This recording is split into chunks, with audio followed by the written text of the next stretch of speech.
Hello, everybody. Welcome back to No Trailers Allowed, my movie and streaming show podcast where I do not watch trailers beforehand. I'm your host, Jersh. If you enjoy this podcast, you can find more episodes on my website, superjersh.com. To support me and get this podcast early and ad-free, you can visit patreon.com/superjersh. To see the video version of this podcast, you can subscribe to my YouTube channel, youtube.com/superjersh. To follow me on social media, I'm on Twitter and Instagram at superjersh. To email me to be a part of the show with your questions, comments, or suggestions, my email address is notrailersallowed@gmail.com.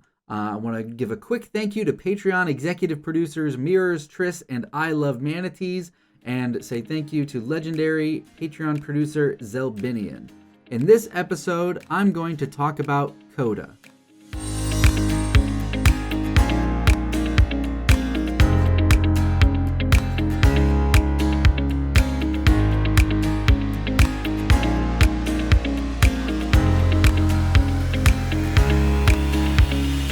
Coda stars Emilia Jones, Troy Kotsur, and Marlee Matlin, and is directed by Sian Heder. This is a spoiler-free review. The movie is, even though at the time of this recording the Oscars are only a few days away, and it has been nominated for a couple of Oscars, the movie is still relatively new. It only premiered at a film festival at the end of January and was quickly picked up for distribution and released within the last month or month and a half. So the fact that it came out so recently and got so much such acclaim as an Oscar nomination, I don't know what the review standings are for this particular movie and episode. I have not dived into the critical response yet. I just watched the movie a couple of hours ago, and now I'm recording my thoughts. So after I record this, I'm curious to see what the thoughts are out there, what the consensus is. Because of that, I don't want to spoil anything, but I can absolutely talk about this movie, the things that I want to talk about without spoiling it. I will say at the top that I wholeheartedly recommend people watch this movie. I should also say at the top of the top, I'm partially deaf. I'm deaf in one ear, and I'm also a musician as a hobby. So again, there are things that are probably out there from the trailer, or if you read the plot synopsis, that people probably don't consider a spoiler, but I'm not going to dive into any more details of the movie, except to say that it deals with some hearing impairment and music in some capacity.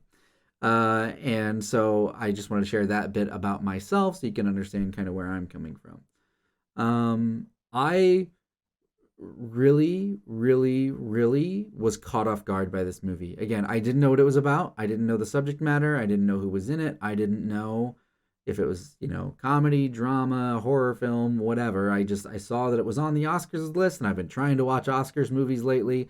Saw that it was available on Apple TV Plus, so I signed up for $5 to be able to watch it, and I'll probably watch something else that's on there too while I've got it for a month. But I signed up just to watch this movie. And oh my God, am I glad that I did. I almost didn't watch it because I'm kind of running out of time to get these particular episodes recorded before the Oscars air and before I record my own short film that I'm putting together at the time of this recording. And so this one I almost skipped. It was it was on my list to don't worry about it. It was like this and Drive My Car. And Drive My Car was 3 hours long, and I was like, I definitely don't have the time commitment for that, so I'm going to check out this Coda movie because I want to squeeze in at least one more movie. And oh my God, here's what I will say. This is I'll admit it, whatever. This is the first movie that made me cry real tears in probably a decade. There's at least 2 or 3 times in this movie where tears were streaming down my face, and I couldn't keep it together even though I wanted to. And I think because I have a black heart of stone where it is a black heart of stone, but it's also having seen so many movies, knowing the tricks, kind of the emotional manipulations that movies do to try to get certain responses from me. I'm kind of a hard I'm a hard break when it comes to getting an emotional response out of me, not on purpose, just over time. And this one, it just got to me. There just were moments and communications and conflicts that I just felt were acted so naturally and realistically, and were deserving of like empathy and thought and emotion.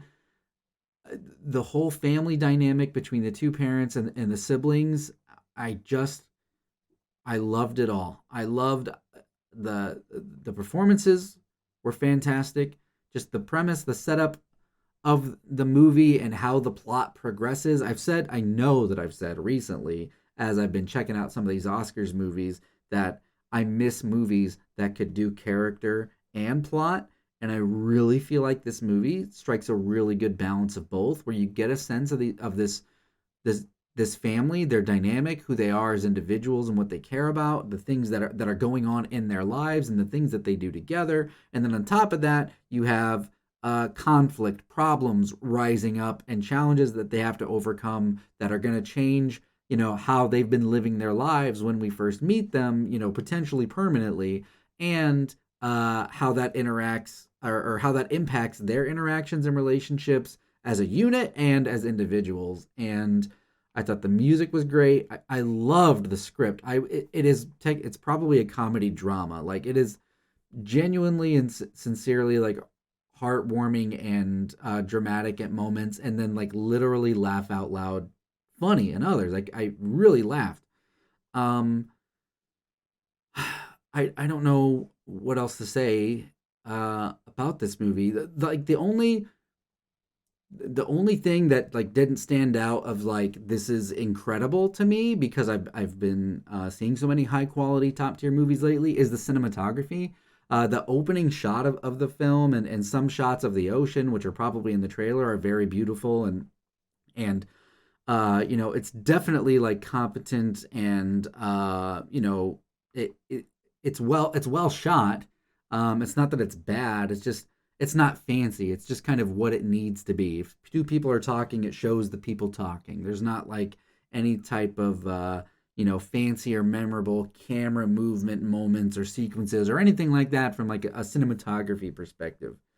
Having recently watched and reviewed West Side Story, that's like that movie's strength, is the way that the camera moves and it zooms in on character emotion and zooms out when people are feeling alone, and it really kind of is an active participant in the story. Whereas here, the camera, almost documentary style, is just kind of capturing the moment. Like, there are very sincere, emotional emotions felt by a lot of different characters at a lot of different moments, acted believably and written believably, that you could have justified ramping up the music and zooming in the camera and going for the moment. And the camera just sits there and appreciates it. It just captures the characters having the moment, having the conversation, or expressing the feelings that they're feeling. And again, it's just like a very kind of a naturalistic, realistic way, And as I'm talking about it, I actually appreciate that more. Like, at first glance, as I was first getting into the movie, I was like, okay, this is, simple camera work, but I was into the characters right away. The dynamic that they set up, the kind of show don't tell, yeah, I loved it all.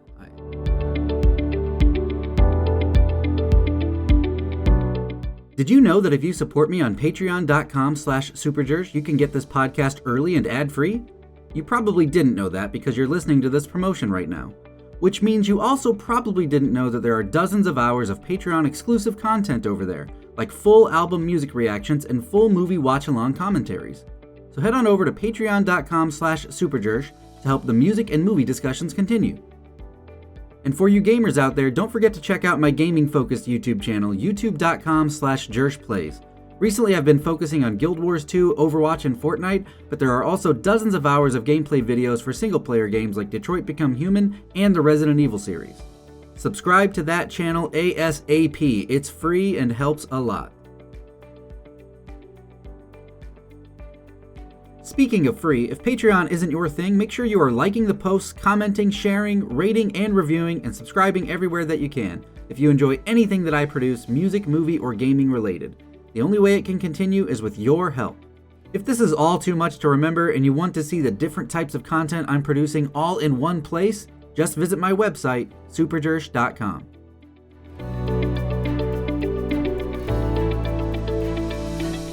The performances were so great. It's my understanding that characters that play hearing impaired characters in this movie are hearing impaired in real life. So that is really cool. Apparently, it is a remake of a French film. I looked up after the fact. I did find that out. And apparently, there was some drama around the time that the French version was released because it had actors that were not hearing impaired in real life. And people were upset about that. I don't know how I feel about that kind of stuff. I do genuinely feel like it's on a case by case basis. Like, on one hand, it's called acting, it is make believe. And so you have these famous, attractive, talented people selling these movies with their name and their looks and their acting skills. And, you know, people, actors. Tom Hanks played Forrest Gump. You know what I mean? Like, you have that in entertainment.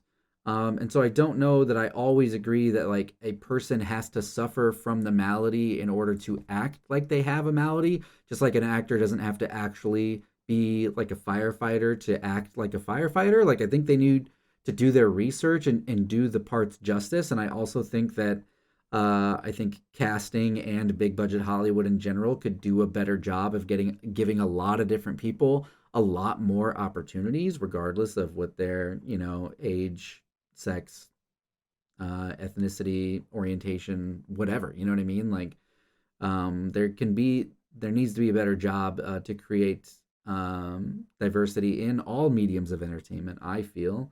And so from that perspective, I can understand somebody being upset. Like, here was a perfect opportunity to let somebody who's hearing impaired play a hearing impaired person. I'm just saying, on a case by case basis, I don't know that that always needs to happen. As what does need to happen behind the scenes is we need to give people more opportunities in the casting.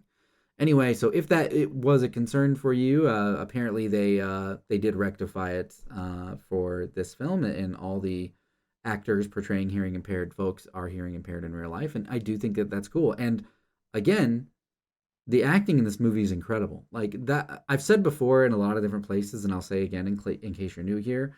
Like, entertainment and specifically movies are magic tricks, and it is to whether or not you fall for the magic trick as to whether or not you enjoy said piece of entertainment or movie. In my opinion, right? Like, if I see a movie trying to get me cry or trying to make me scared, or it's trying so hard to do the things, and I can like see the machinations of the thing working together, I fall out. You know what I mean? But if the story is compelling enough and the acting is good enough and the script is believable enough for the world that's presented, and the music and the cinematography brings everything together, then it can be, again, a magical experience. Like, the magic trick can work. And for this movie, it just felt real. I know logically that these are just actors paid good money to have a good job to entertain me and distract me for 90 minutes to 2 hours from my regular life. But while I was in this movie, I didn't think about that for a second. All I thought about was this family, their challenges, the positivity. Like, even the side characters, like the love interests of the siblings, both like start in like this stereotypical, I think I know where this is going way, and they both develop in these kind of wonderful ways that were really surprising and rewarding, that I thought were again, were just fun surprises, and fun to see that the side characters attached to this family kind of given the I guess the kind of attention and depth, and again, really great acting, really believable acting. There are the what else do I want to say? On the cinematography point, it wasn't particularly memorable, but there is a moment involving the Coast Guard where there's a pretty cool little long take thing that all happens in camera, where a Coast Guard boat approaches, that I thought was pretty cool. I was expecting a cut, and it just all happens in one take. Like I said, music is involved in the movie, and there is some singing. Like, there's the music of the movie, which is the film score, and then there's like the music that like happens in the movie. It's not a musical, but some music does exist in it. And what I'll say is, I thought the singing and music in the movie was genuinely beautiful and captivating, and the score itself, the film score, was this really good balance of like sad but fun. It was a G minor back and forth, something that like Danny Elfman did on the Edward Scissorhands soundtrack years ago. but then it transitions to something a little bit more light, and I really liked the music overall in this movie as well. And yeah, I don't, aside from not very fancy camera work, there's not a lot of bad things that I can think of this movie. It's PG-13 with some some adult humor, but nothing over the top. Like, I feel like most people of all ages, it feels like a family film, even though I guess some of the subject matter is maybe a little raunchy. I don't know. It is PG-13, but it's just also it's just it's so amazing that, like, it just goes to show, like, you don't have to be an R-rated movie. Like, you don't need insane swear words or extreme violence or things like that to get to an emotional core of a situation or a premise for a movie, or to have an impact on an audience. Now, I'm for R-rated movies, right? Predator is awesome, Aliens is awesome, The Matrix is awesome. That's fine. I'm not, I'll watch whatever movie. But what I'm saying is, like, it's really nice and surprising to just see, like, this kind of movie that anybody can watch, like, be so successful at everything and actually kind of break through that magic trick barrier for me. Yeah, I genuinely, I love this movie a lot. That is going to do it for this episode of No Trailers Allowed. If you enjoy this podcast, you can find more episodes on my website, superjersh.com. You can support me and get this podcast early and ad-free by visiting patreon.com/superjersh. You can watch the video version of this podcast by subscribing to my YouTube channel, youtube.com/superjersh. You can follow me on social on Twitter and Instagram @superjersh. Email me, be a part of the show. I want to know, what do you out there think of Coda and our how actors portray maladies or lifestyles that they don't live. Like, how do you feel about people, I guess, acting, not being associated with the things that they have in real life? I'm curious. Email me, notrailersallowed@gmail.com. If you listen to podcasts on Spotify and iTunes, I'm there too. So if you listen there or have the time, check it out over there, and make sure you rate and review the podcast. I would really appreciate it. It would help a lot to help build the audience here. The internet is a very crowded place. As always, thank you for watching or listening. Until next time.